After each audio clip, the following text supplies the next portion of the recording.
Let's share a personal story right here. Maybe we've mentioned it somewhere before, about how we once owned Tesla shares. Yeah. And I think this example will really help people understand how all of this can actually impact your life and the events around you. Like some people might think, what's the harm in just buying a little Bitcoin? I'm not really expecting anything. I'll just let it sit there on the account, and so on. In our case, we had a small bundle of Tesla shares, but that was quite a while ago, right? I don't even remember which year. Back then, when I was doing consultations for my clients, I predicted which stocks would climb. A few different ones, including Tesla. I saw a huge surge coming, somewhere in the fall. Yeah, you said Tesla shares would multiply in value within a year. Right, and so along with those guys, we also bought some shares for me. A few tens of thousands of dollars worth. Then, about a week before, they were supposed to spike, just like I'd predicted. I'm driving in traffic and I call this person up and say, sell my shares. He says, why? You think they won't go up? There was some kind of necessity. Something needed to be taken out. Let's just say I told myself I'd use that money to handle some company issues. The guy got concerned and asked, so there won't be a surge like you said? I put in a lot of money. And I said, no, there will be. But at that moment, what I felt was right was to pull the money out and handle something else with it. So we sold off my shares, and a week later, Tesla stock went up. Then it kept going up and up again and up even more. When we finally looked at it, we realized we would have made at least $500,000 in a relatively short time. And that's when I asked, what was that all about? Why did my subconscious make me do that? Because you, Nicole, even said we weren't going to touch that money at all. We'd planned to leave it there for years and just let it be. And when I asked, so why did I do that? The answer was, because that's what your values dictated. If that money had come in, it would have arrived with entirely different vibrations and energies tied to the people who'd invested there with their DNA. It would have been extremely hard for you to walk away from such a big sum. So your subconscious ran the algorithm and pulled the plug before you even had to face the temptation of whether to keep or reject that money. Plus, your values would have ended up twisted around because you'd need to find a way to justify why you were aligning yourself with something you might not actually stand behind today. Exactly. And I can tell you that the sheer number of people who came in and poured their money into Tesla also indirectly had quite a strong impact on what I see as some of the less positive changes that happened with Elon Musk. We kind of gave a reverse answer to that question, meaning how do the shares of a company we invest in with our particular worldview end up affecting us? They can actually change us if we stay inside that structure. Let's read the question again. Will there be conditions in the future that screen shareholders of public companies? Because right now, the market works like this. Anyone can buy in as long as it sells well. But will people ever get particular about this? For example, let's say the members of Love Politics decide to set up a financial fund, and they say, all right, we'll let these people in, sell to these ones, but not to those, to keep it all clean and sustainable. That also sounds kind of, well, categorical. Definitely categorical. Look, I personally wouldn't hire a monkey to be an accountant. No matter how nicely it behaves in its cage or how well it eats bananas, I still understand that its functionality, its abilities simply don't fit. And for example, if you and I decide to build an investment fund, and we will build one, by the way, my personal view is that we'll be extremely selective about who we let in based on their energy, their readiness to be wealthy, their attitude toward the world and toward Earth itself. It's like hiring staff based on professional qualifications, only here we'll be hiring them for their inner professional qualities. That's key. Like I've said before, we're shaped by our environment. And if we're building a company with certain roles to fill, then the more we bring in real pros and people who are truly into it, the more successful that company is going to be. But how do you see it? Will we actually need to set up a formal screening system? Or if we're all such great creative people, will the right people just come by resonance? In the next 10 years, There will have to be a selection system for the simple reason that people often sense they can sort of sneak in without much effort, bringing along their baggage because they've got just a little spark of positivity. And then many of the other participants end up carrying their load. It's like if we have a heavy weight to carry and we handpick strong people to do it, but then someone sees, oh, look, they're all strong. I'll just tag along, maybe hang there a bit, and still get paid for being part of it. So the person has to have the capacity. So at the very start, when we talk about launching this whole impulse, we'll have to be extremely careful about who we do it with. That's awesome, thank you. Good thing we've got you. When I used to consult for businesses, big businesses, I often had to tell my good clients, my friends, not to take on partners who simply didn't have the capacity. And when they ignored that advice, because the person seemed nice on a human level, personable, they thought he was effective. Well, after that came multi-million-dollar losses, and once again, it all came back to mindset, energy, values. Like I've said before, all finances are built on two energies, masculine and feminine. Okay, then let's share this example you just mentioned, without any names. Just tell the story, roughly what kind of sums were involved, what you foresaw.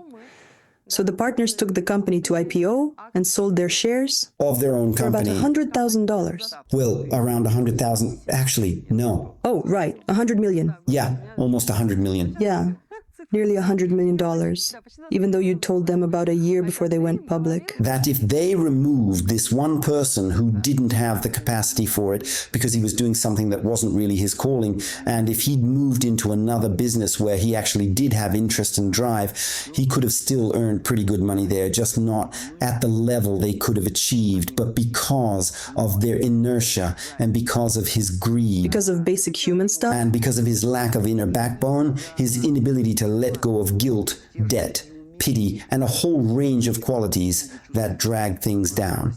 And if you look at any finance books, they make it very clear. We take responsibility for our own actions. It's not because taxes are high or competition is fierce that you're not successful.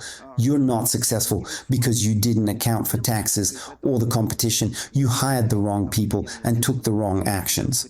So those people acted from inertia. That was their choice. And even when I said it was possible to sell for 100 million, they said, that's unrealistic. But I told them, sure, it's not realistic, but you could sell for 800 million. They said, that's fantasy. That could never happen.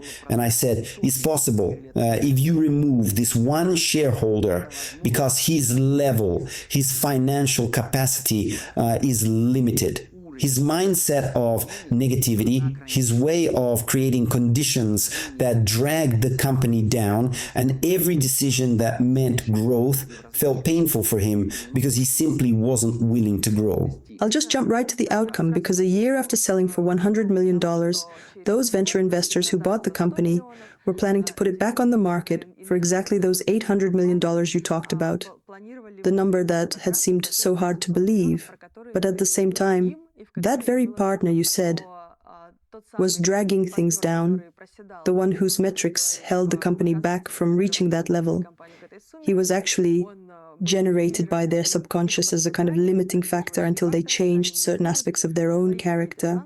Really simple ones. The ability to take responsibility, to stop molding themselves to fit other people, and to break out of inertia. That's it.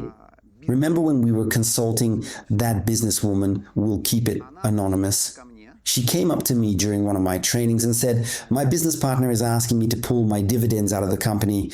It was, I think, $1.5 or $3 million and lend them to him. And we had literally just been talking at that training about taking responsibility, learning to say no, doing what's right for you, what brings you joy, and listening to your inner state. So I asked her, and how do you feel about it? She said, it makes me really uncomfortable. But he wants to loan this money to his father-in-law, who's apparently a very influential person. Influential, but somehow without money, right?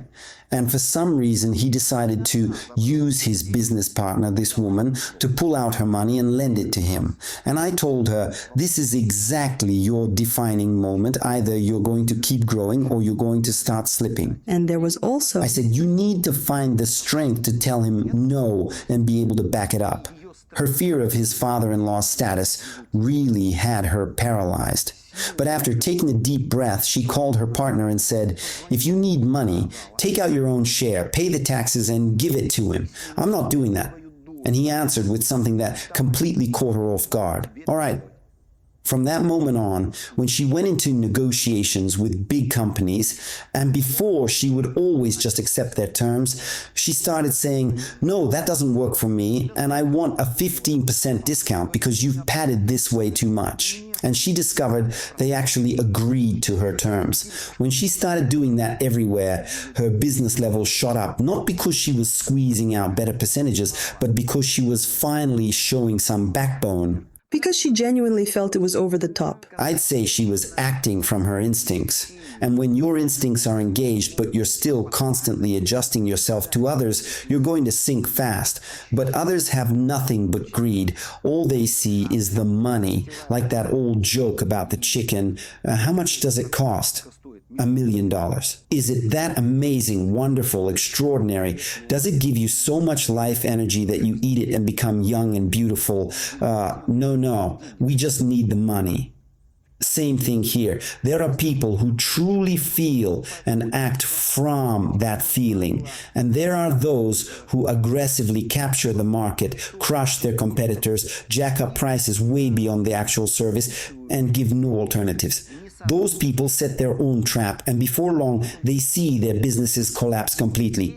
And if their business has a major influence on society, the investors themselves may start exiting this life. Let's move on to the next question, which is, right now, if you want to expand a business, you can use bank loans, venture capital, or an IPO, where you list shares on the stock exchange. What new tools might emerge for funding businesses? Because at the moment, it's pretty much loans, investors, or the stock market. Each of those tools brings a certain type of energy into the business itself. That's why, in some cases, it's better to take out a loan and have only a karmic relationship with the banking sector without bringing in anyone else's investment. In other cases, it can be absolutely fantastic to bring in a person who has brilliant energy that's fully aligned with yours and who contributes their money and their energy to growing the business. Meaning they have a certain set of human qualities that will create the right conditions for the business to thrive. Why? Because I always tell my clients, your goal should be to have no business partners at all. But if you absolutely can't do it alone, then only bring in people without whom the business literally couldn't exist, because they're so key, so crucial, so effective that without them, you couldn't make it happen. But if 3 people get together and none of them have money and none of them are real specialists, then it's better to just do it separately. Is there actually any kind of classification tied to the type of product you want to expand? Like, say, for manufacturing, maybe bank loans are best. Maybe for something more creative, the stock market, you see what I mean? Yeah. Look, it all comes down to personal ambition. That's it. Everything gets decided by your personal ambitions. If your ambitions are huge and you need money, you take out bank loans. That way you stay the sole full owner of your intellectual property, grow it into a big business, and you alone use your energy to decide exactly how it should be. If you don't have enough internal potential and there are people who have more than you do, but your idea is interesting, then you bring on a venture investor, choosing them based on very specific qualities, not just because they're putting in the right amount of money, but because they come in with genuine interest in what they're doing. And, well, I'll put it this way. If it doesn't matter at all, then the most toxic thing you can do is to list your company on the stock exchange. That's the absolute most toxic. If you want to bury it and all you care about is the money and odds are it might not even work out, then you list it, run some ads, build some marketing funnels, tell the world how wonderful and amazing you are. That pulls in people who resonate with how you made them feel about the world through your messaging, and you'll get exactly the return that matches your values and the tools you use to advertise. Right now, someone's probably typing in the comments that Apple, for example, is a company with shares traded on the stock market. And there are these giant corporations that... Yeah, and sometimes I just have to go with what's available because there's no better option. And if I have to pick... can I joke here? If I have to choose between something bad, something awful, and something negative, An iPhone? I'll go with bad.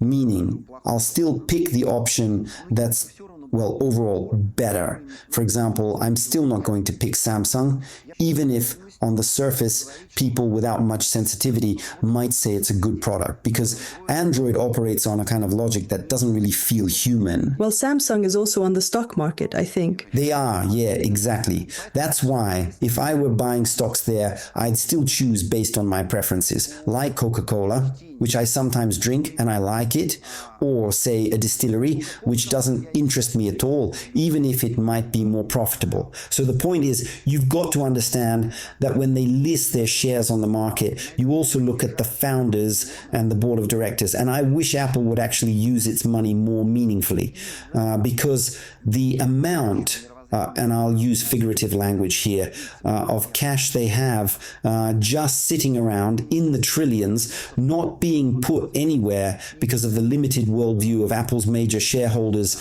and owners, actually prevents the company from expanding the way it truly could. And they could be delivering amazing results in a huge number of fields they haven't even entered yet. In that sense, Samsung is much quicker to diversify, to invest in different products and markets.